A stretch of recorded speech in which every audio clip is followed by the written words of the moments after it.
Hi, I'm Leanne Del Carpio, Executive Coach, and today I'm joined by Rick Gardner, fellow Executive Coach. And today we're going to explore the topic of how the quality of our relationships impacts the quality of our results.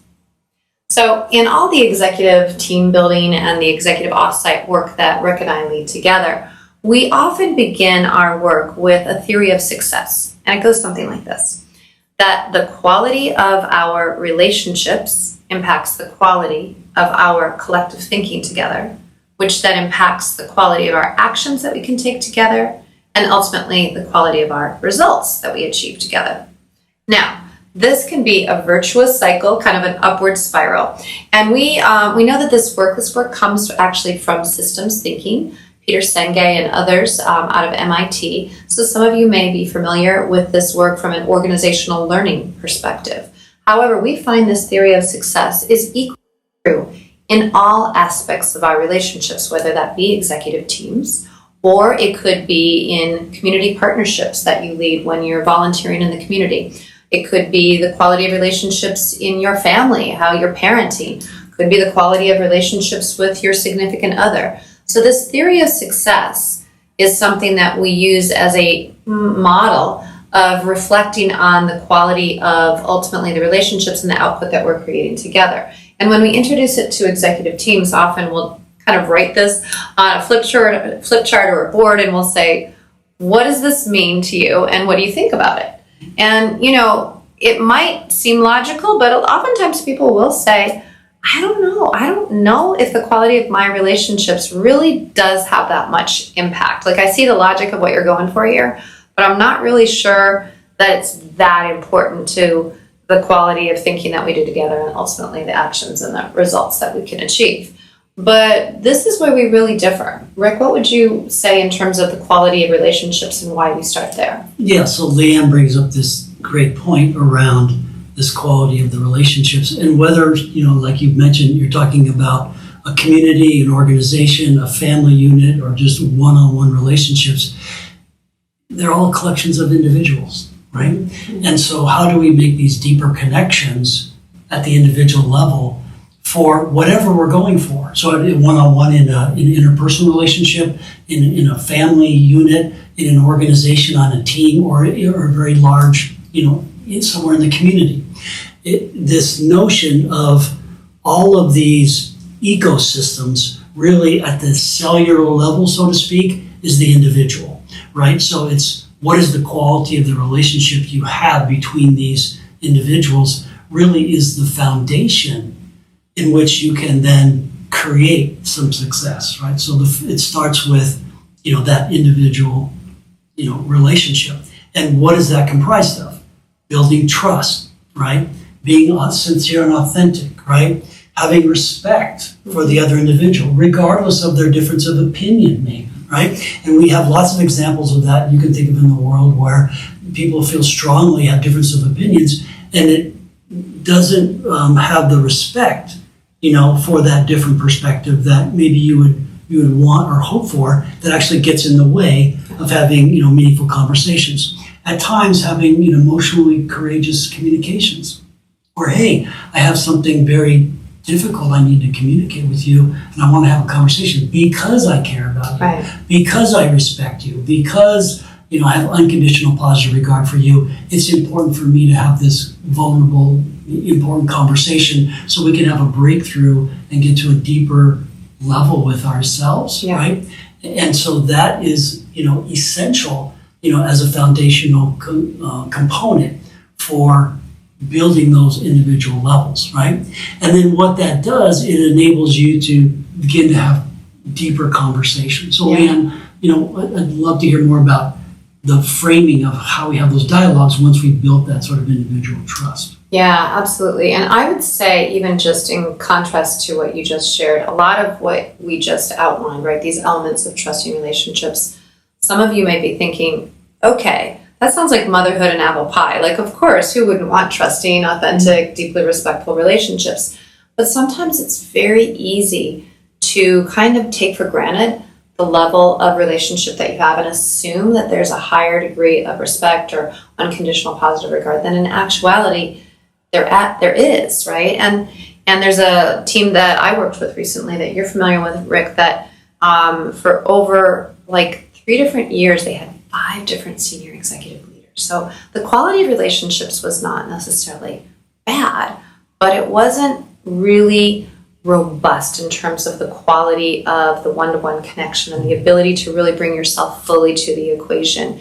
And when you think about the ecosystem and the whole being more than the sum of the parts, the team it wasn't really even feeling like a team. So we had to start with coming back to basics and really just sort of reconnecting and rehumanizing ourselves with one another so that we could get the robustness of who each person was holistically, to build more of that authenticity and to see sources of trust that were independent of the siloed or the functional area that each team member might have been responsible for. Because under times of stress, we can get very narrowly, convergently focused, just on like, this is my little swim lane, this is my little piece of the pie.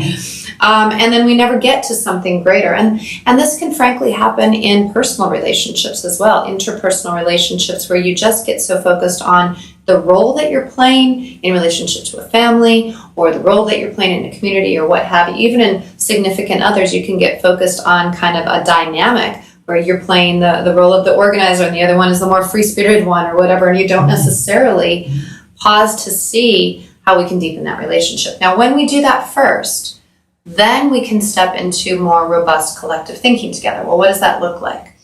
In our work together, we look at the art of dialogue, and what we look at there is specifically creating and designing an environment in which it's not just one person saying, here's my opinion, and kind of like a ping pong ball tossing it over the ping pong table to the other, and then the other one doing the same thing, right? But creating a space in which we have the invitation to ask artful questions that reveal the other person's thinking. And there's a way, we've all done this in positive relationships and environments where we have upward spiral of trust.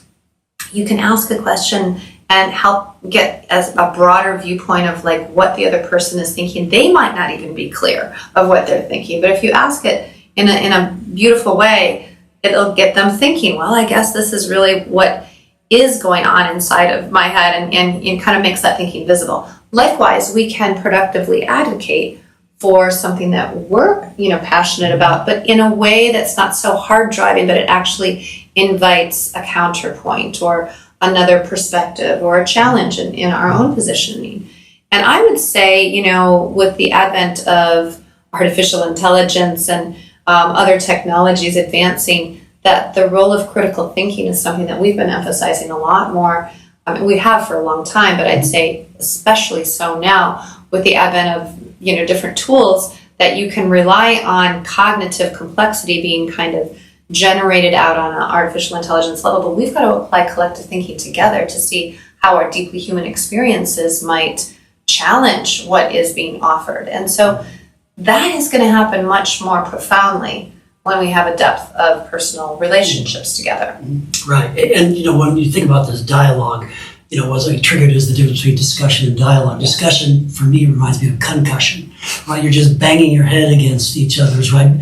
Waiting to express your opinion while somebody else is expressing theirs. Not a lot of listening going on, right? And dialogue is really like, I really want to understand what you're telling me. I might feel completely different or a different point of view. Let's explore that together, right? This is what we mean by sort of comprehensive and critical thinking, that deeper exploration. We're going to learn something, saying, hey, this is my viewpoint, but it's only my viewpoint. Now, I might feel strongly about that. I might be precluded from being open to hearing another point of view at times, but this is really what we're talking about here in terms of deeper dialogue.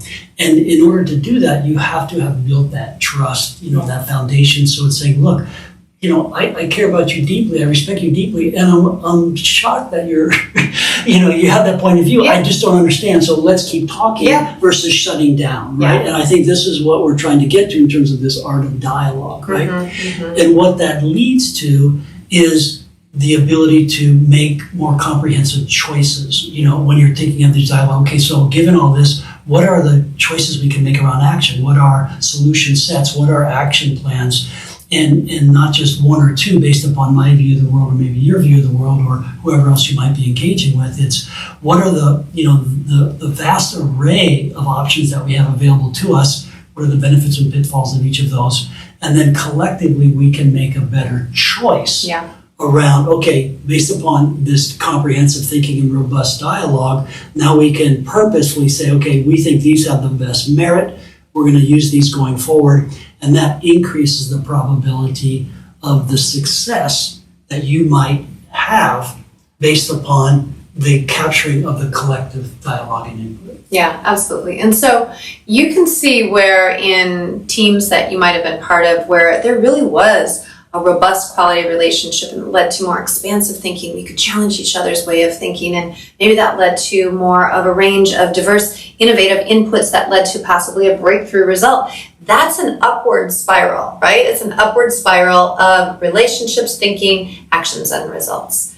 And if you're likely honest with yourself, and we can admit to the same, there are, communities or teams, there may be relationships that you have even personally in your life where you'd say, you know what, it's not as much of an upward spiral as I would like. In fact, if I'm honest, I feel like we're just plateauing or even kind of creating a negative spiral down. And I want to reverse this.